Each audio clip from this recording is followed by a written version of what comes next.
जी नाज़रीन अस्सलाम वालेकुम। हम श्री जे प्रोग्राम सूरत हाल में अवां खे भली कार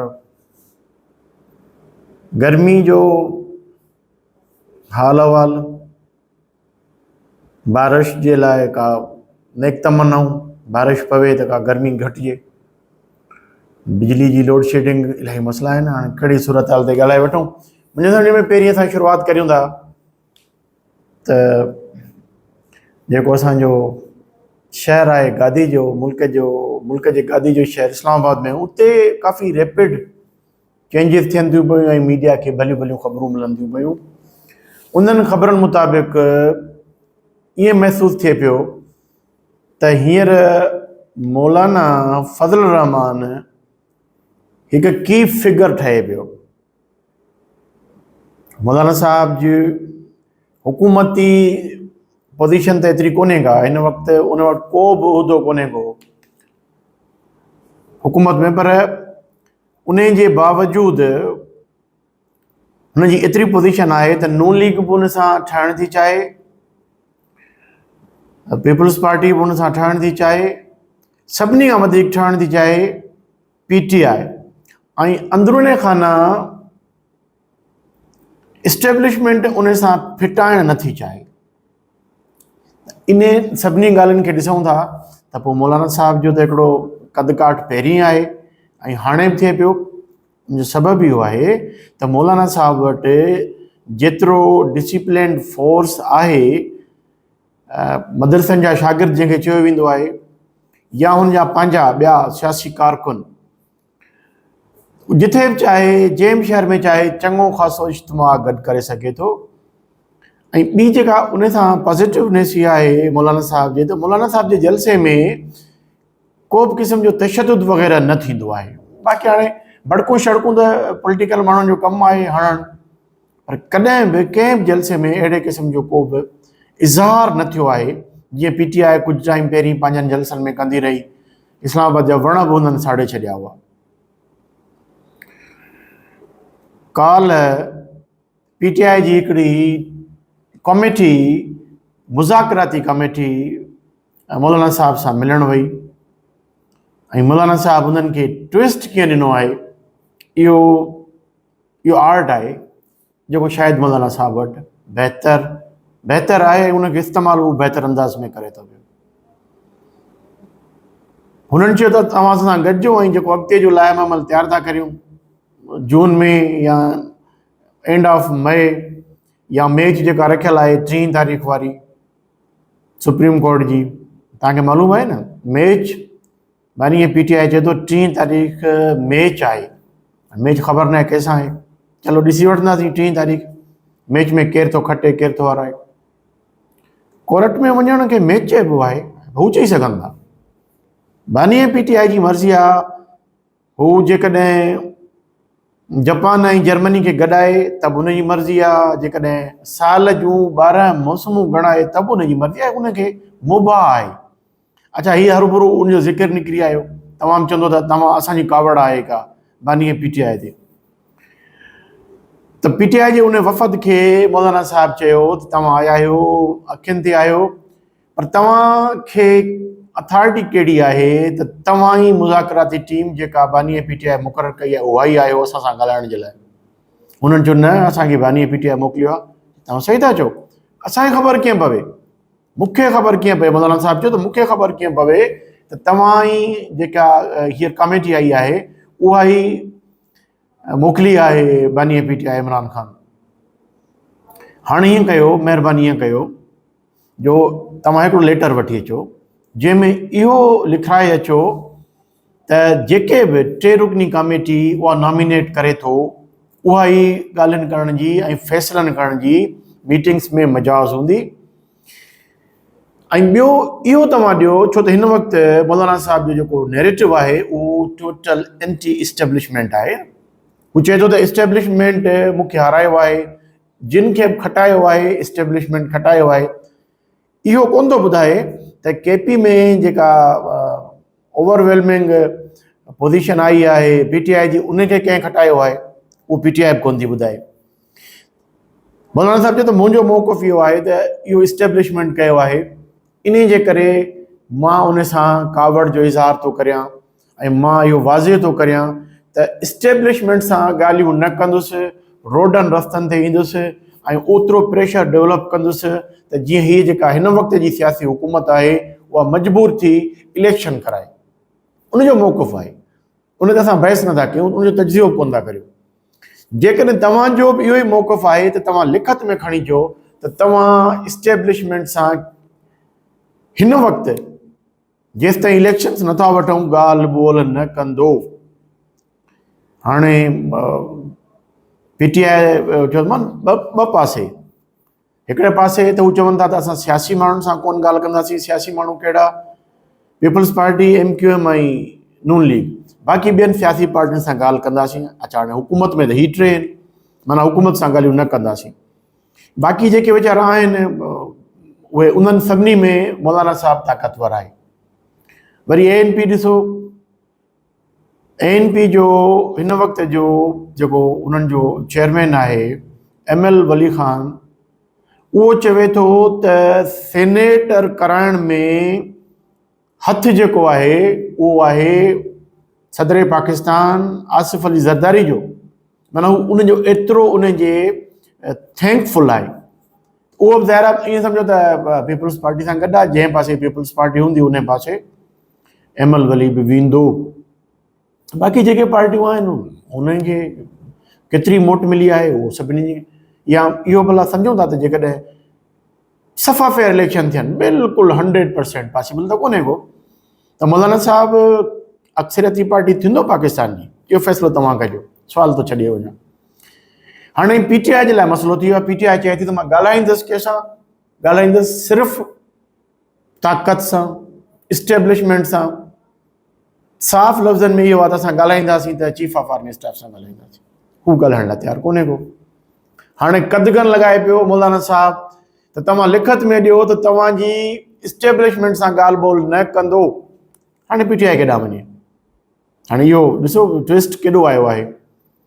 जेकॾहिं ईअं तव्हां खणी था अचो त पोइ तव्हां सां मां गॾु आहियां, न त सभु को पंहिंजे पंहिंजे अलॻि सां जलसा जुलूस करे। हाणे जलसा जुलूस PTI त करण जी पोज़ीशन में कोन्हे का। हा, सोशल मीडिया ते करे सघे थी पई, ऐं सोशल मीडिया ते हुनजा मिलियंस में जलसा थियनि था, बल्कि तव्हां चओ त टेन्स ऑफ मिलियंस में जलसा थियनि था पिया, उते करे सघे थी। उनजो असरु न पवंदो गवर्नमेंट ते। पर जेकॾहिं स्ट्रीट में हू 50,000 माण्हू गॾु करे थी वञे त पोइ असरु पवे थो, दुनिया ॾिसे थी। उन जलसे में जेके ॻाल्हियूं थियनि थियूं उन ते ॻाल्हि ॿोल थिए थी। पर मौलाना साहब मुल्क जे चइनी सूबनि में जिथे चाहे, जंहिं शहर में चाहे, चङो ख़ासो माण्हुनि जो मेड़े सघे थो। सो असांखे त चवंदा आहिनि त उर्दू वारा त ये बेल मुंडे नहीं चढ़ेगी, त इहा मुंडेर ते असांखे चढ़ंदे नज़र कोन थी अचे पई। इहा वल हाणे इहो ख़बर जल्दी पइजी वेंदी, हफ़्ते 10 ॾींहंनि में, 15 ॾींहंनि में। PTI खे शायदि इहो सेटबैक थिए पियो त सोशल मीडिया खे क़ाबू करण जे लाइ जेका नून लीग जी हुकूमत आहे पंजाब जी, उन हिकिड़ो सख़्तु क़िस्म जो कानून ठाहियो आहे। उन कानून जी पीपल्स पार्टी बि ईअं सम्झो इनडायरेक्ट मुखालफ़त करे थी पई। पीपल्स पार्टी जो पंजाब जो गवर्नर सरदार सलीम हैदर, उहो चए थो त मां कोशिशि कंदुसि त जेको मूं वटि कानून या बिल ठही आयो आहे साइन करण जे लाइ, उहो मां हिकु दफ़ो ॿीहर रिव्यू जे लाइ पंजाब असेंबली खे मोकिलियां। इन मां ज़ाहिर इहो थो थिए पियो त पीपल्स पार्टी पिणु नथी चाहे त नून लीग खे को एतिरो ईज़ी ग्राउंड मिले, ऐं उनजो हक़ु आहे। पीपल्स पार्टी चाहे पई त असां अचूं इन में पंजाब में, ऐं पंजाब में अचे पई। हींअर ॾिसो न, पीपल्स पार्टी सीट कढी आई, चलो उनखे नून लीग जी सपोर्ट हासिलु हुई। पर अहिड़ी एक्सेस पीपल्स पार्टी नून लीग खे सिंध में ॾियण जे लाइ तयारु न आहे, ऐं नून लीग इते मार खाए थी पई। इहा शायदि उन ॻाल्हि सम्झ में कोन थी अचे पई, या अञा ताईं हू पंहिंजो पाण खे सेटलमेंट में आणनि पिया। ईअं बि किथे किथे महसूसु थो थिए पियो त जेका थोरी वरी हींअर हिकिड़े क़िस्म जो मतिलबु पीपल्स पार्टी या मौलवी साहब या इहे सभु किथे ईअं त न आहे त इस्टेब्लिशमेंट बि चाहे थी पई त नून लीग खे हिकिड़े सर्टेन लिमिट में रखियो वञे, उनखे ओपन खेॾणु न ॾिनो वञे, छो त 28 तारीख़ ते मियां नवाज़ शरीफ़ पंहिंजी पार्टी जूं वागूं संभालणु वञी रहियो आहे 28 मई ते, ऐं हू सदर थियणु वञी रहियो आहे मुस्लिम लीग नून जो। महसूसु इहो थो थिए त मियां साहब शायदि अञा बि उन लेवल ते क़ाबिले क़बूल न आहे, प्राइम मिनिस्टर त न थियो, पर जेकॾहिं हू हाणे पंहिंजी पार्टी जो सदर थिए थो पियो त पोइ नून लीग खे ईअं सम्झो कि शुगर कोटेड उनखे हिकिड़े क़िस्म जा दड़का दहमान मिलनि पिया मुख़्तलिफ़ जॻहनि तां।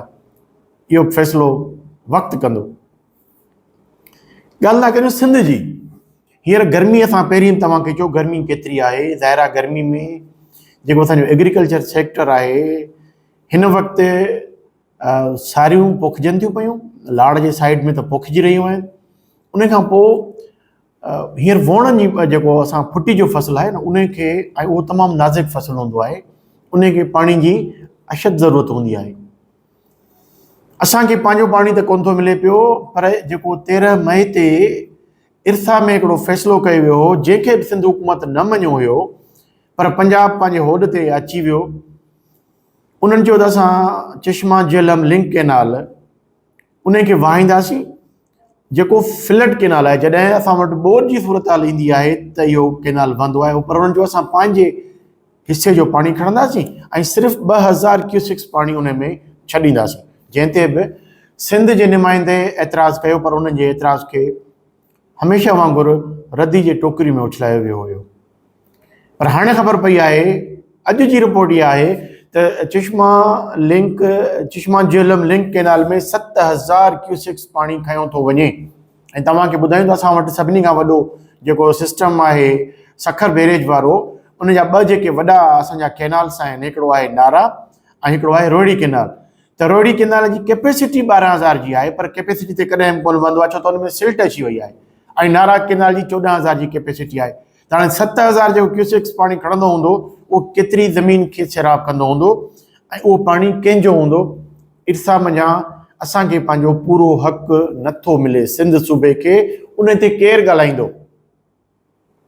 उन ते सिंध जो नुमाइंदो जंहिंखे वोट कयो आहे सिंध जे अवाम, जेको पाण बि ज़मीनदार आहे, उहो ॻाल्हाईंदो। उनखे वात उनजो कंहिं रोकियो आहे? ॿियनि सभिनी ॻाल्हियुनि ते त असां ॻाल्हायूं था पिया, मुख़्तलिफ़ ॻाल्हियुनि ते ॻाल्हाइनि था पिया। असांजा जेके भलियूं भलियूं ॻाल्हियूं बज़ाहिर नज़र अचनि थियूं पियूं, असां हीअं बि कंदासीं, असां हीअं बि कंदासीं। पाणी जो मसइलो ऐं असांजे जेको जाइज़ पाणी जो मसइलो, इहो सूबे सिंध जे एग्रीकल्चर इन खां सवाइ कीअं पॉसिबल आहे त तव्हां ज़राअत खे पाणी खां बग़ैर उनखे तव्हां फ़सुल तां पचाए वञो, ज़रई फ़सुल तां पचाए वञो। छो इहा महिरबानी करियो।